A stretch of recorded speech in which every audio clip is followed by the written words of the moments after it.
ল'ৰাকেইটাক পঢ়াই শুনাই ডাঙৰ মানুহ কৰিব নোৱাৰাৰ কাৰণে অন্য হাতেদি সৰস্বতী বিতুষ্ট হ'ল। সেইকাৰণে আমি আনৰ আগত দুখ প্ৰকাশ কৰিব লগা হ'ল, কি যে ল'ৰা ছোৱালী জন্ম দিলোঁ। সেইটো কিন্তু বিপৰীতে দুখ। তাৰমানে দেৱতাসকলক পূজা কৰিলে দুটা বস্তু পায়, এটা হ'ল সুখ, হয় দুখ পাম, নহয় দুখ পাম, কাৰণ ভাগ্য অনুসাৰেহে তেওঁলোকে দিব। কিন্তু অন্য হাতেদি কৃষ্ণক পুজিলে পূজা সমস্তৰে হয়, পৃথকে পুজিলে পূজা কেহু নলয়। কৃষ্ণদেৱক যদি পোনপটীয়াভাৱে সেৱা কৰা, তেতিয়াহ'লে বাকী ৩৩ কোটি দেৱ দেৱতাক সেৱা নকৰাকৈ হৈ যাব। প্ৰমাণটো হিমন্ত বিশ্ব শৰ্মা দেৱক যদি আপোনালোকৰ নামঘৰলৈ নিমন্ত্ৰণী পত্ৰ এখন দি মাতে, তেওঁ যদি আহে, তেতিয়াহ'লে লোকেল খানাখনত খবৰ নিদিয়াকৈ তেওঁলোকে আগতীয়াকৈ ৩-৪ দিন মানৰ পৰা ইয়ালৈ তাত ৰাতি কৰি থাকিব। ক'ৰবাত কেনেবাকৈ বম চম পুতি ৰাখিছে নেকি, নামঘৰটো সুন্দৰকৈ সজাইছে নাই, কাৰণ মুখ্যমন্ত্ৰী আহিব নহয়। এওঁলোকলৈ ওপৰৰ পৰা নিৰ্দেশ কৰিব, আপুনি মই মাত্ৰ হিমন্ত বিশ্ব শৰ্মা দেৱক মাতি দি থৈ গ'ল। লোকেল থানা DC OC এইবিলাক আপোনাৰ মোৰ নামঘৰলৈ গাঁওখনলৈ তাত জাতি কৰি থাকিব। এসপ্তাহমানৰ আগৰ পৰা এই ব্যৱস্থাটো শাস্ত্ৰত আছে। কৃষ্ণক পুজিলে পূজা সমস্তৰে হয়, পৃথকে পুজিলে পূজা কেহু নলয়। পূজা অনুৰূপেহে দেৱতা দেই ফল, অনন্ত কৰোণা মাত্ৰ ভকতসকল। কিন্তু কৰোণা কৰিব পাৰে ভকতে, কাৰণ দেৱতো তীৰ্থটো কৰি ভকতে এবৰ, ভকতক ভজিলে কুশয় কৰ্ম জৰ। তৃতীয় স্কন্ধ কপিল দেৱভূতি আখ্যানৰ সুন্দৰভাৱে কৈছে, ভকত প্ৰতিমা মূল দুই অধিষ্ঠান, দুইটো পূজা দৰ্শনে কৰি যাতে মান। অৰ্থাৎ সেই মা দেৱভূতি ভকতৰ ৰূপটো হ'ল মোৰ ২ নম্বৰ ৰূপটো। শিশু প্ৰহ্লাদক যেতিয়া মিটিং হিৰণ্যকশিপুৰে কৈছিল, তই যে কেৱল হৰি নামে লৈ থাক, এই তোৰ মহাহৰি আছে ক'ত মোক ক।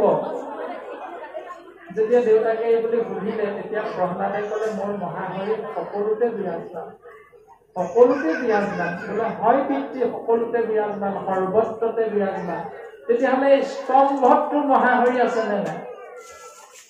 প্ৰহ্লাদে ক'লে, আছে পিতা, তুমি যদি চাব বিচাৰা এই স্তম্ভতে মোৰ মহাহৰি প্ৰকাশ হ'ব।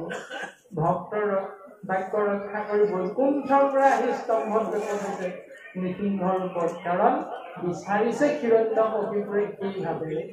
সেইকাৰণে বৈৰী ভাৱেৰে তেওঁ প্ৰকাশমান হৈছে, আৰু প্ৰকাশমান হৈ দৰ্শন দিছে, দুষ্টক দমন কৰি সন্তক পালন কৰিছে। এতিয়া সেই যে প্ৰহ্লাদে ক'লে স্তম্ভত ওলাব মহাহৰি, এতিয়া কি যুগ? কলিযুগ। আপোনাৰ মোৰ পিতৃ মাতৃ পৰলোকগামী হ'ল। নামঘৰত গৈ নামঘৰীয়াজনৰ আগত গৈ যদি কওঁ যে মোৰ পিতৃ মৰিলে, একেবাৰে কপালখন মণিকূটৰ সন্মুখত গৈ খুন্দিয়াই খুন্দিয়াই তেজ উলিয়াই দি ভগৱন্ত ওলাবনে নোলাইছে? কলিযুগত ভগৱন্ত ওলাবনে? তেনেধৰণে ভগৱন্ত কলিযুগত নাই, কাৰণ ভগৱন্তই নিজে কৈছে, তিৰুধায়ম প্ৰৱেশটো স্বয়ং শ্ৰীমদ ভাগৱতানন্দম, যে মই যামগৈ উদ্ধৱ, কিন্তু মই থাকিম ক'ত? শ্ৰীমদ ভাগৱত অৰ্ণৱম, অৰ্ণৱ মানে সাগৰ বা সমুদ্ৰ। মই ভাগৱতৰ মোৰ ৰূপটো কেনেকুৱা হ'ব? তেহনয় বাংময় মূৰ্তি প্ৰতক্ষাৱৰ্ততে হৰে। মোৰ ৰূপটো হ'ব বাংময় ৰূপ, বাক যুগময় সমান বাংময়, অৰ্থাৎ মোৰ ৰূপটো হ'ব শব্দ ৰূপ। নাম ৰূপ বুলি কৈছে গুৰুজনা, নাম ৰূপত ভগৱন্ত প্ৰকাশমান হৈ আছে। কৃষ্ণ বুলি কৈ দিয়াৰ লগে লগে হৃদয়ৰ ভোক অনুভৱ হয়, ৰাম বুলি কৈ দিয়াৰ লগে লগে ভোক অনুভৱ হয়। নাম মুখাত মাধৱ পুৰুষে কৈছে, এই অব্যক্ত ঈশ্বৰ হৰি কেনমতে চিন্তিবাহা, ব্যাপকত কিবা বিষয় জন, এতাৱন্ত মূৰ্তি শূন্য কেনমতে চিন্তিবাহা, ৰাম বুলি শুদ্ধ কৰা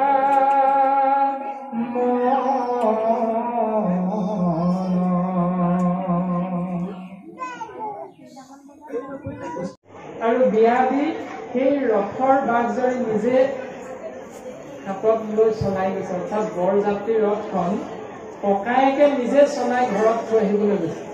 আৰু যাওঁতে বাটত কি শুনিলে? আকাশবাণী শুনিলে। আকাশবাণী কি শুনা পালে? হোম হেৰ অবুধ কণ্ঠ, যি দৈৱকীৰ বিয়া পাতি আনন্দত আপোন পাহৰা হৈ নিজকে পাহৰিছ মূৰ্খ কণ্ঠ তই। সেই দৈৱকীৰ গৰ্ভজাত অষ্টম সন্তানে বধ কৰিব তোক অৱলীলাক্ৰমে। তোক কিন্তু বধ কৰিব, সাৱধান কথা। সেইটো হ'ল আমাৰ শৰণৰ ব্যৱস্থা। আমি যিদিনাই গুৰুৰ ওচৰত শৰণ লমগে, সেইটো কংসই সেইদিনাই শৰণ লৈছে। আকাশবাণীয়ে কংসক সাৱধান কৰি দিলে। তাৰ আগতে কংসই কৃষ্ণ নামটো নাজানে। যিদিনা আকাশবাণীয়ে সাৱধান কৰি দিলে যে তেওঁ গৰ্ভত জন্ম হোৱা অষ্টম সন্তান কৃষ্ণ জগতৰ ঈশ্বৰটোক কিন্তু বধ কৰিবৰ কাৰণে আহিছে, সাৱধান। আৰু সেইদিনাৰ পৰা কংসৰ অৱস্থাটো কি হ'ল? বিচনাখনত শুবলৈ যায়, শুবলৈ লওঁতে তেওঁতকৈ আগতে কৃষ্ণ শুই থকাটো দেখা যায়। যিভাগ অন্ন খাবলৈ লোৱা অন্নভাগ আসনখনত বহিবলৈ যাওঁতে কৃষ্ণ গৈ কংসতকৈ আগতে বহি থকাটো চকুৰে দেখি যায়। খাবলৈ লোৱা অন্নভাগী হাতেৰে লওঁতে কৃষ্ণই খাই থকা দেখে। অৰ্থাৎ খাওঁতে, শুওঁতে, উঠোতে, বহোতে, বাক্যে বচনে খোজে কাটলে কংসই সেই দিনটোৰ পৰা কেৱল কৃষ্ণ কৃষ্ণ কৃষ্ণ কৃষ্ণ কৃষ্ণ। আৰু সেইকাৰণে কংসই শাৰীৰিক মুকুতি লাভ কৰিছে, পুতনাই জননী গতি লাভ কৰিছে। দুৰাচাৰী অত্যাচাৰী হ'ব পাৰে, কিন্তু অন্য দেৱতাক পূজা কৰা নাই। এই সিদ্ধান্তটো শাস্ত্ৰই আমাক সুন্দৰভাৱে দিছে। কংস সেইদিনাৰ পৰা সলনীয়া হৈছে যিদিনা আকাশবাণী শুনিছিল। যদি ভগ্নীক বিয়া নাপাতিলহেঁতেন, বসুদেৱলৈ বিয়া নিদিলহেঁতেন, যদি ৰথখনৰ চালক হিচাপে কংস নগ'লহেঁতেন, এই হেঁতেনবিলাকৰ উত্তৰ আমি বিচাৰিলে পাম ভাগৱতৰ মাধ্যমে। এইখিনি সকলো ঈশ্বৰৰ ইচ্ছা, ঈশ্বৰৰ লীলা। আপুনি আমি মনুষ্যক জ্ঞান দিবৰ বাবে এনেধৰণে গুৰুজনে আমাক এই ব্যৱস্থাটো দিছে। কংসৰ দৰে আমিও চিন্তা কৰিব লাগিব। অনাচাৰ কৰি মূৰ অপৰাধী নুহি, আন দেৱ পূজে যিটো সিটো মূৰ দ্ৰোহী। কংস অনাচাৰী আছিল, কংস অত্যাচাৰী আছিল, অজামিল অনাচাৰী অত্যাচাৰী আছিল।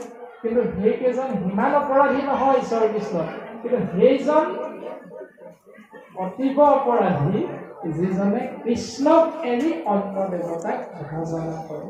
সেইখিনি শাস্ত্ৰই সিদ্ধান্ত কৰিছে।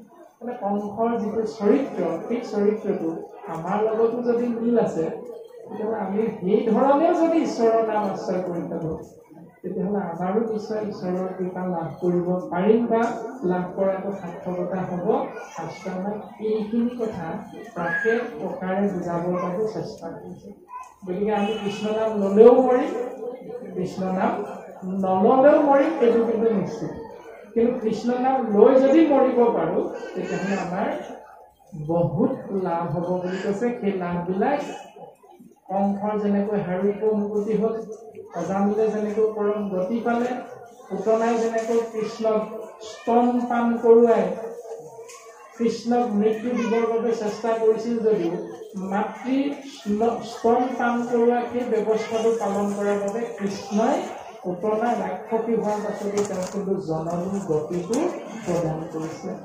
নামৰ মহিমা কিমান, এনেধৰণে আমাক সিদ্ধান্ত দিছে। তাৰপাছত ৰামে দিনে কণাৰ দেৱ বিহে গলা, দেখিব সুদেৱে পাদু জপকীৰে লৈলা। কৃষ্ণদেৱৰ আজ্ঞা শিৰোগত কৰি দেৱৰীতি নাৰদ গৈ মথুৰাত বসুদেৱৰ গৃহত উপস্থিত হৈছে। তাৰপিছত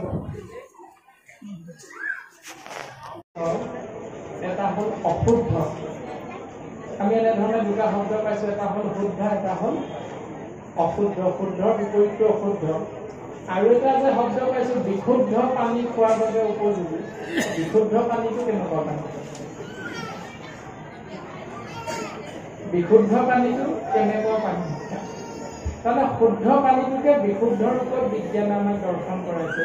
ঠিক তেনেকৈ যেতিয়া এখন খেলত দুটা দল অৱতীৰ্ণ হয় এখন যুঁজত, তেতিয়া সেই দল দুটা কোনোবা এটা জয় হয় আৰু কোনোবা এটা পৰাজয় হয়, এটা হাৰে এটা জিকে। বিজয়ী মানে কি? কোনোবা এটা দল যে বিজয়ী হল বুলি কয়, তাৰ মানে অৰ্থটো কি? তাৰ অৰ্থটো যিটো আমি বুজি পাওঁ, ঠিক ব্যভিচাৰৰ মাজত উত্তৰটো একেটাই আছে।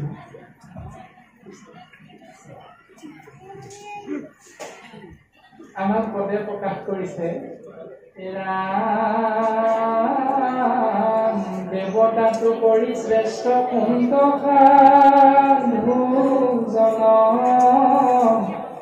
সাধু সন্তে সৰ্বকুশ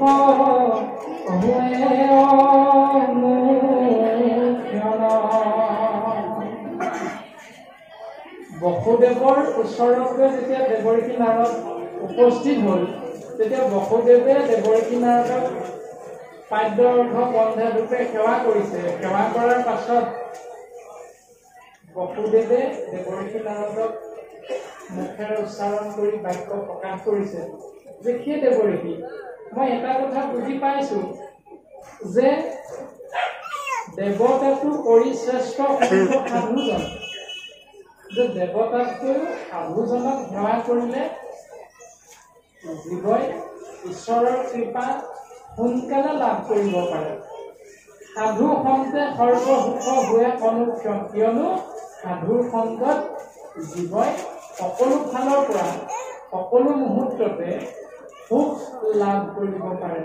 বিপৰীতে আছে সুখ দুখ দুই দেৱক পূজনে, কেৱলে মুখক মাত্ৰ সাধে সাধুজনে। কিন্তু বিপৰীতে দেৱতাসকলক যদি পূজা কৰা যায়, তেতিয়াহ'লে তেওঁলোকে ভক্তজনক কি ফল দিয়ে, সেই ফল নামাকৰণ কৰিছে দুটা, এটা হ'ল সুখ আৰু এটা হ'ল দুখ। প্ৰমাণটো আমি সকলোৱে পাইছো যে জ্ঞানৰ অধিষ্ঠাত্ৰী দেৱী হ'ল সৰস্বতী, কিন্তু ধনৰ অধিষ্ঠাত্ৰী দেৱী হ'ল লক্ষ্মী। যদি সৰস্বতীক সদায় পূজা কৰি কৰি সেৱা কৰি সন্তুষ্ট কৰিব পাৰোঁ, তেতিয়াহ'লে সৰস্বতী মাতৃ কণ্ঠত লগ্ন হৈ আমাক কৃপা কৰিব। অন্য হাতেদি সেই ব্যক্তিজনে চাকৰিটো নাপাবও পাৰে, চাকৰিটো নোপোৱাকৈ তেওঁ হাজিৰা কৰিহে খাবলগীয়া হ'ব পাৰে, কাৰণ তেওঁ লক্ষ্মীক সেৱা কৰি সন্তুষ্ট কৰিবলৈ চিন্তা নকৰিব। সেইকাৰণে ধনম দেহি লক্ষ্মী বুলি যদি কৈ কৈ সেৱা পূজা কৰি লক্ষ্মীক সন্তুষ্ট কৰিব পাৰে, তেওঁ ধনী হ'ব পাৰে, কিন্তু তেওঁ সৰস্বতীক আকৌ পূজা নকৰাৰ কাৰণে তেওঁ জ্ঞানী নহ'বও পাৰে। গতিকে প্ৰত্যেকজন অধিষ্ঠাতা দেৱতাই নিজৰ নিজৰ শক্তি অনুসাৰেহে দেৱতাই তেওঁৰ ভক্ত